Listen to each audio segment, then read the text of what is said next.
Et bonjour France, écoutez, je vous ai mis quelques clips après là, il n'y en a pas beaucoup. Hein. Parce qu'il faut que je sois très discret parce que ça craint.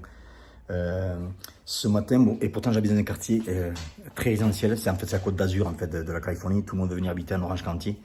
Donc ce matin, à 5h du matin, on entend donc l'hélicoptère, les lumières police, et puis donc avec les haut-parleurs, ils disent qu'il y a ce qu'on appelle un search warrant, c'est-à-dire qu'ils ont un papier officiel comme quoi ils vont envahir la maison pour chercher la maison et arrêter des gens.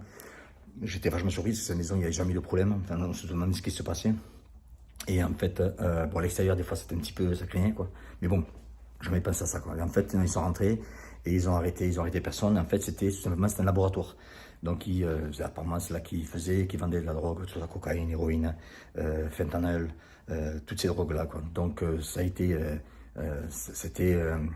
ça m'a vachement surpris. Bon, il a fait que je fasse attention quand je filme. Pour malheureusement, c'est que quand c'est des moments comme ça, tout ce qui bouge en fait ça peut être ce qu'on appelle un threat, ça peut être un danger pour eux. Donc de suite ils vont mettre attention sur vous pour savoir qui vous êtes.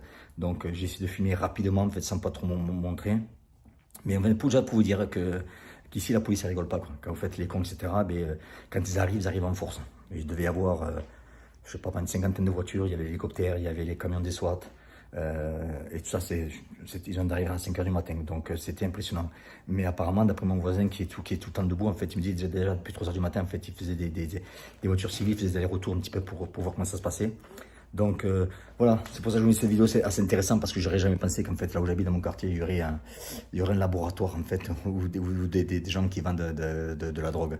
Voilà, donc écoutez, petite vidéo, c'est court, je sais que c'est très court, mais bon, comme je vous dis, j'étais obligé d'être discret parce que il y a trop de risques. C'est-à-dire que si vous bougez et qu'ils voient un mouvement, parce qu'ils vous demandent en fait, quand ils arrivent, en fait, ils vous demandent après, par haut-parleur, de rester chez vous, de ne pas sortir.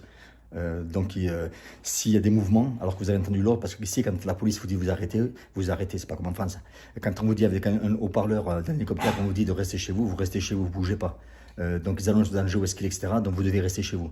Donc moi, l'avantage que j'ai eu, en fait, c'est surtout dans mon jardin et c'est devant chez moi, donc j'ai le droit de sortir. Mais même en droit de sortir, c'est quand même dangereux pour ces mémoires. C'est que vous avez vu dans la première vidéo, par exemple c'était sombre, ils voient un mouvement, c'est facile d'en prendre une. Voilà, pour le dire. Allez, après sa vidéo, la bise.